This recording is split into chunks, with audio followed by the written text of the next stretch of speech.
Okay, so, hi, my name is Peter Hess, and for the next few minutes, I will be your guest lecturer. The topic of my lecture is a brief introduction to filmmaking. So, film. What is film? Well, film is a four-letter word consisting of the letters F, I, L, and M. However, there's more to it than that, I can assure you. First and foremost, film is photography. This is something you really have to understand, because what film really is a series of individual photographs or frames that are strung together so that they produce the sensation of motion to the eyes. When the visual comes into the brain interprets it as a set of images that are now just little bits of change over time, and it produces the idea of motion, which is why film is sometimes referred to as motion picture.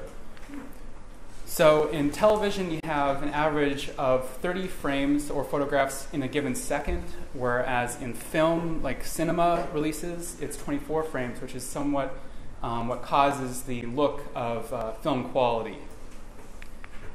So, sorry, that's a different lecture.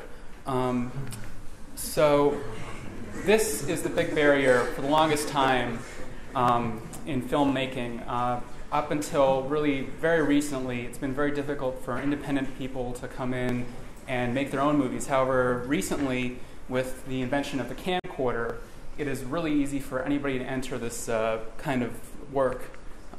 We have, the iconic image of like the father recording his daughter's piano recital or something like that, or you have the soccer parent filming their child's game. I remember back when my dad got a film camera, it was a really big deal.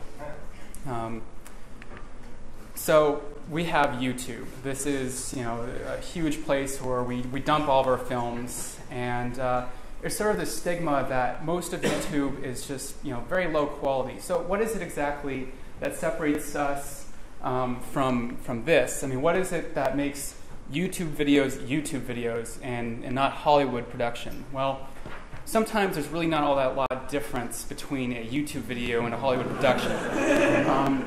Sometimes all you need is just a face. I mean, these people don't even have to be talented. They just have to, be a certain person. All it just takes is just some face, and suddenly a movie just becomes, more interesting. So we do have good movies, however. There are, many fine examples up here. Well, you may think that all these films are good maybe because they had a lot of budget going into them. Well, there are some releases out there that were made on an amateur level, and they were very popular and they were a big success. And so I want to go into detail on what makes these films sort of pop for the audience. Keys to good filmmaking include cinematography, editing, and story. Now, story is very important. Story can really outweigh the other two. For instance, in the film Clerks, you might think that cinematography and editing are, okay, they're not fantastic, but the story and the characters are really what make the movie work. The story is a little bit difficult to talk about, in a few minutes, so I figure what I'll do instead is cover the other two topics, cinematography and editing, which are ones that I'm slightly more familiar with. Cinematography. Cinematography, remember that film is photography. So you have to treat each individual frame as if it is a photograph. So this is a theory called shot composition and framing. So in these examples from There Will Be Blood, you can see the composition of the film gives it this wonderful quality where you could take an individual shot and literally just frame it. Just the beauty of the lighting, the positioning, noting how, for instance, in this shot, there's this string that leads across from the character over here all the way to Daniel Day-Lewis's character. Just a straight vision. You can really follow it with your eyes. Sometimes shot composition really gives an extra meaning to a scene. So the characters could be saying something, but there's an extra sort of subliminal quality to the footage. So for instance, here we see a separation between the characters, not only because they're not making eye contact, but also because we have a doorway and these parallel lines, and it creates this barrier between the two. Also, in these shots, you can see how there's a lot of tension in the scene. This is produced from a low-angle view, that is, the camera facing upwards to the characters. Also positioning of supporting cast makes things, for instance, the triangular elements of these scenes really add to this tension. Editing. Now, editing allows us to move through time. It sets the pace of a film. So, for instance, in reality, this is what separates reality from film. Say I was to go home to Davis. Well, if I was to go home, I'd have to get in a car and I'd have to drive all the way to Davis. Now, I'd have experience that whole time. Now, in film, the beauty of film is that we are able to cut this down. So instead, it would rather be like a shot of me getting into a car here and then a shot of me getting out of a car in Davis. It cuts out all the boring stuff. You get the essentials. You're really allowed to jump through time, and it gives the relationship between shots in some cases.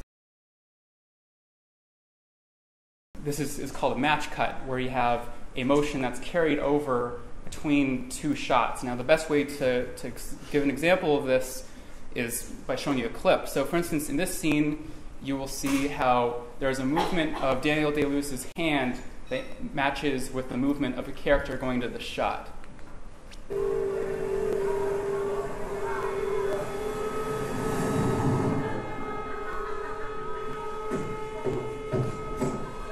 So the movement of that hand moves in the same direction and almost at the same rate as the person entering the shot. So it creates just this smooth transition between the two scenes. It also cuts out, again, a lot of time.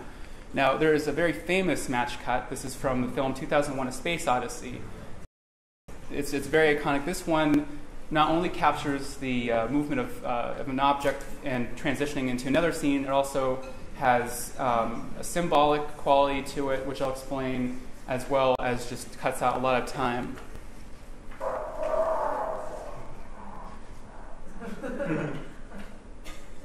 And so you'll notice now the movement of the bone is now repeated in the movement of the spaceship. And so this is clearly a huge leap from what would be a sort of primordial level of humanity, leaping millennia into the future to the point where we've reached space travel.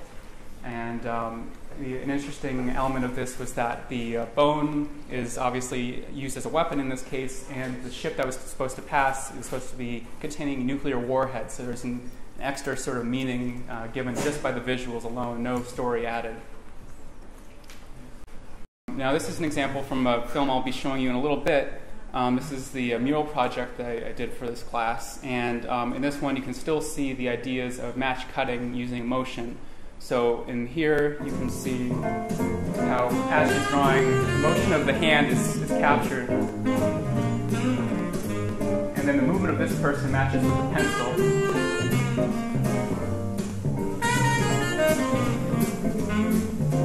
Again, the motion of the hand is matched as well, so that there's sort of a continuity, a nice flow to the shots.